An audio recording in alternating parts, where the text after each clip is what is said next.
கர்த்தருடைய பரிசுத்த நாமத்துக்கு மகிமை உண்டாவதாக. நேற்று ஜாக் ஒரு சகோதரன் யூடியூப்ல ஒரு கமெண்ட் போட்டிருக்கார். கமெண்ட்லுக்கு ஒரு வீடியோவையே அங்கே போட்டிருக்கார். அது என்னன்னு பார்ப்போம். மிஞ்சின நீதிமான இராது என்று சொல்கிற அந்த வசனத்திற்கு அவர் வேற ஒரு விளக்கம் தராரு. இப்போ அந்த வசனம் என்ன சொல்லுதுன்னு பார்ப்போம். பிரசங்கி 7:16.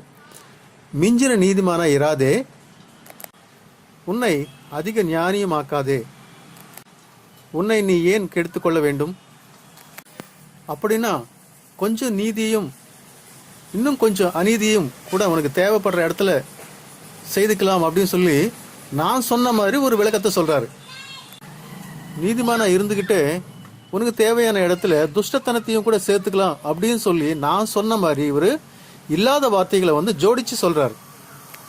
மிஞ்சின நீதிமானா இராதே அப்படின்னு சொன்னா அதுக்கு அந்த அர்த்தம் இல்லை. அதாவது மிதமிஞ்சின நீதி இல்லைன்னா நீ நினைக்கிறது தான் நீதி அப்படின்னு நினைக்கிறது தான் மிஞ்சிய நீதி. இதை பற்றி விளக்கம் நான் ஏற்கனவே சொல்லியிருக்கேன். ஒரு படகுல போறோம்னா இருக்கிற ஜனங்க எல்லாமே ரெண்டு பக்கமும் சரிசமமா பேலன்ஸ் ஆகிற மாதிரி உட்காரணும். அப்படிதான் அந்த படகோட்டியும் சொல்லி கொடுப்பான். நீங்க படகுல தான் இருக்கிறீங்க, ஆத்துல ஒரு காலு சேத்துல ஒரு காலுன்னு சொல்லிட்டு இல்லை. ஆனா ஏதோ ஒரு காரணத்துக்காக ஒரு பக்கம் சாஞ்சிட்டீங்கன்னு வச்சுக்கங்க, அந்த முழு படகும் கவிழ்ந்துடும்.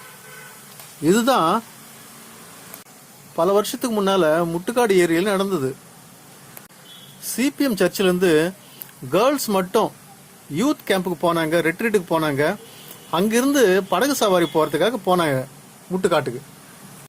இந்த பேட்ச்ல இருக்கிறவங்க எல்லாருமே கேர்ள்ஸ் மட்டும்தான். ஒரு 32 பேர் போயிருக்கிறாங்க. எல்லாருமே ஒரே படகுல ஏறினாங்க. அந்த படகொட்டி என்ன பண்ணுவான், சாதாரணமாவே யாரு ஏறினாலும் அவங்கள ஒரு த்ரில்லிங் காட்டுறதுக்காக, பயமுறுத்துறதுக்காக அவன் வளைச்சு நல்லா சாட்சி எடுத்துட்டு போவான். இந்த படகுல ஏறினது எல்லாமே முழுச பெண் பிள்ளைங்க வேறையா. இந்த படகொட்டி என்ன பண்ணிக்கிறான், எப்பவும் போல அவங்கள பயமுறுத்துறதுக்கு நல்லா சாட்சி எடுத்துட்டு போயிருக்கான். இந்த பசங்க எல்லாம் என்ன செஞ்சாங்க, பயந்து போயிட்டு ஒரே பக்கம் சாஞ்சிட்டாங்க. 32 பேரும் ஒரே பக்கம் சாஞ்சதுனால அந்த படகு முழுகி போச்சு. அதுல எத்தனை பேர் உயிரோட வந்தாங்க தெரியுமா? ஒரு 10-12 பேர் மட்டும்தான். மீதி 20 பேரும் சடலம் ஆயிட்டாங்க. அன்னைக்கு சர்ச்சில் வரிசையா படுக்க வச்சாங்க பாருங்க, 20 பணம். இந்த சீன் எப்படி இருக்குன்னு ஒரு வாட்டி யோசிச்சு பாருங்க. எல்லாருமே நல்லா ஜெபிச்சு போனவங்க தான். இதைத்தான் செய்யக்கூடாதுன்னு நான் ஆணித்தனமா சொல்றேன். நீங்க படகுக்குள்ளதான் இருக்கிறீங்க, ஆனாலும் ரெண்டு பக்கமும் பேலன்ஸ் ஆகுற மாதிரி பேலன்ஸ்டா தான் உட்காரணும். அவர் சொல்ற மாதிரி நான் சொல்லியிருந்தா இந்த வசனத்துக்கு என்னால் பதில் சொல்ல முடியாது. வெளிப்படுத்தல் 3:16 படிங்க. இப்படி நீ குளிருமின்றி அனலுமின்றி வெதுவெதுப்பாய் இருக்கிறபடியால் உன்னை என் வாயில் நின்று வாந்தி பண்ணி போடுவேன். இந்த வசனத்துக்கு என்னால் பதில் சொல்ல முடியாது. அவர் சொன்னதுக்கு அர்த்தம் என்னன்னா, அந்த காலத்தில் எகிப்து விட்டு வெளியில வந்த இஸ்ரவேலர்கள் திரும்பியும் மறுபடியும் அந்த விட்டு வந்த எகிப்து நாட்டையே பார்த்துட்டு இருக்காங்க. அது மட்டுமல்ல, நடுவுல வேற எந்த அந்நிய ஜனங்கள் சேர்ந்தாலும், மித்தியானியர்களோ மற்ற என்ன ஜாதி சேர்ந்தாலும் அவங்களோட உடலுறவு கொள்றது, அவங்க தேவதைகளை கொண்டு ஆராதிக்கிறது, இந்த மாதிரி எல்லாம் பண்ணிட்டு இருந்தாங்க. அப்படிதான் 1 ராஜாக்கள் 18ஆம் அதிகாரம் 21வது வசனத்துல என்ன சொல்லப்பட்டிருக்கு பாருங்க. நீங்கள் எந்த மட்டும் 2 நினைவுகளால் குந்தி நடப்பீர்கள். கர்த்தர் தெய்வம் என்றால் அவரை பின்பற்றுங்கள், பாகால் தெய்வம் என்றால் அவனை பின்பற்றுங்கள் என்றான். இதுதான் ஆத்துல ஒரு காலு சேத்துல ஒரு காலுன்னு சொன்னா அர்த்தம். விளக்கம் கொடுத்த தம்பிக்கு வயசும் பத்தல, அனுபவம் பத்தல. ஒரு வசனத்தை நல்ல மேல் மட்டத்திலிருந்து பார்க்கணும், அப்போதான் சரியா புரியும். ஒரு மாடியிலிருந்து பார்த்தீங்கன்னா தான் யார் முன்ன இருக்கிறாங்க, யார் பின்ன இருக்கிறாங்க, என்னென்ன எந்தெந்த இடத்துல இருக்குன்னு சொல்லிட்டு நல்ல தெளிவான ஒரு காட்சி கிடைக்கும். இப்போ இன்னொரு விளக்கத்தையும் தரேன்.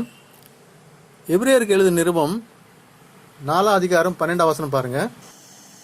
தேவனுடைய வார்த்தையானது ஜீவனும் வல்லமையும் உள்ளதாயும் இருபுறமும் கருக்குள்ள எந்த பட்டயத்திலும் கருக்கானதாயும் ஆத்துமாவையும் ஆவியையும் கணுக்களையும் ஊனையையும் பிரிக்கத்தக்கதாக உருவ குத்துகிறதாயும் இருதயத்தின் நினைவுகளையும் யோசனைகளையும்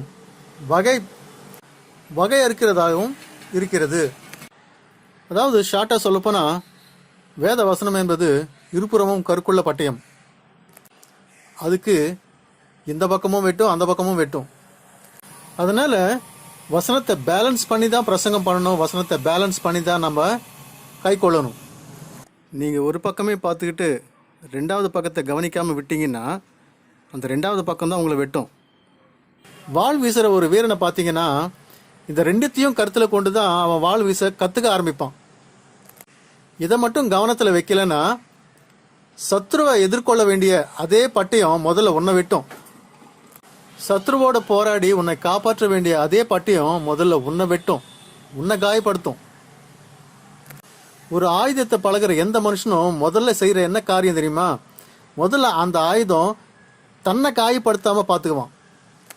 ஒரு ஆயுதத்தை சரியாக பயன்படுத்த தெரியலனா, ஒரு ஆயுதத்தை சரியாக அவனுக்கு சுழற்ற தெரியலனா, சத்ருவை தாக்க வேண்டிய அதே ஆயுதம் முதல்ல உன்னை தாக்கும், உன் மண்டையில் தான் விழும். இதெல்லாம் புரிஞ்சுக்கோங்க.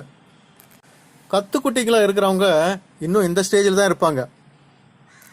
ஒரு ஆயுதத்தை பயன்படுத்த தெரியாமல் தன் மண்டையில் தானே போட்டுக்கிட்டு அந்த பழியை மட்டும் சத்ரு மேலே போட்டுருவாங்க. இப்போ நம்ம ஐயா இந்த 50 வருஷமும் இந்த ஒரு பக்கம் தான் பிரசங்கம் பண்ணியிருக்காரு. மீதி பக்கம் எங்கேன்னு கேட்குறேன் நான். ஏன் பாஸ்டர், என்னென்ன வசனங்கள் எல்லாம் நீங்கள் ஒரு வாட்டி கூட பிரசங்கம் பண்ணல 50 வருஷ ஊழிய காலத்தில் அப்படின்னு சொன்னால், கர்த்தர் எனக்கு வெளிப்படுத்தலன்னு சொல்கிறாரு.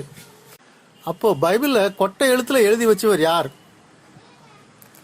இத்தனை வருஷமும் ஒரு பக்கமே சொல்லி கொடுத்துட்டு நான் சொல்றதுதான் பெர்ஃபெக்ட், இதுக்கு மிஞ்சி ஒண்ணுமே கிடையாது, என்னை யாரும் குற்றம் சொல்ல முடியாது அப்படின்னு நினைக்கிறாரு பாருங்க.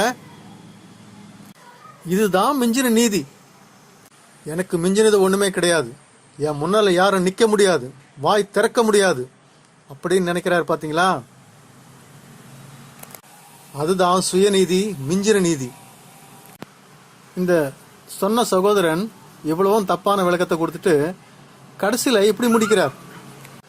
18ஆம் வசனம், தேவனுக்கு பயப்படுகிறவன் இவைகளை எல்லாவற்றிலும் காப்பாற்றப்படுவான். இதைவிட மிக சிறந்த வசனத்தை நானே கோட் பண்ணி அடுத்த வீடியோவில் நான் பேசுகிறேன். அது வரைக்கும் நன்றி. Praise the Lord.